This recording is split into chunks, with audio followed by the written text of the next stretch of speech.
With the days getting shorter and temperatures falling to match, it's time to start thinking about winterizing your hose bib. How to prevent freeze damage to a hose bib is one of the more common questions we get this time of year. Today, I'm going to show you step by step how to properly winterize a hose bib.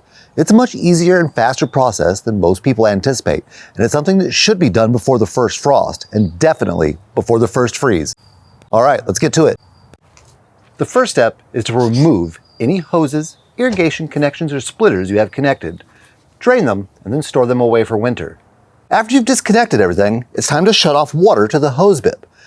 Typically, there'll be a shutoff valve somewhere upstream of the hose bib. It could be in a basement, a crawl space, or a utility closet. Not everyone will have a dedicated hose bib shutoff. If you don't, it's okay to skip this step. Once you've got the water shut off, open the hose bib valve as far as it can go. This will let any water that could potentially freeze drain out. Now, leave that hose bib open over the entire course of winter.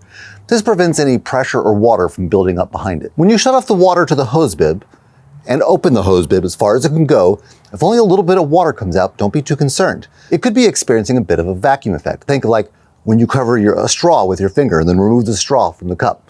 The liquid will stay inside.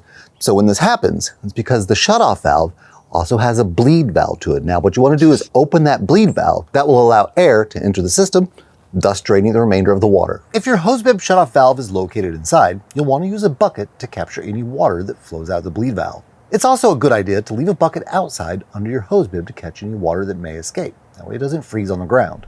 If you don't have a bleed valve, but do have an indoor shutoff valve, the steps are slightly different.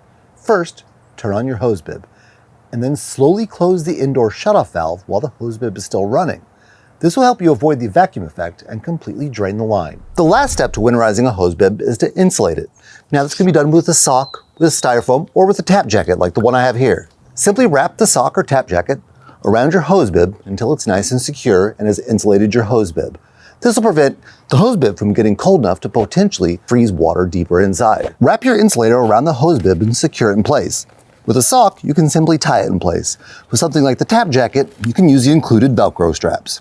As you can see, winterizing a hose bib is a quick and inexpensive process, particularly compared to the cost incurred by a burst or frozen pipe. So be sure to winterize your hose bib before the first frost, preferably, but definitely before the first freeze. If your hose bib was used to feed a drip irrigation system and you'd like to learn how to winterize that drip system, check out our video on winterizing a hose bib drip irrigation system right here. It'll walk you through step by step to winterize the system and get it ready for spring.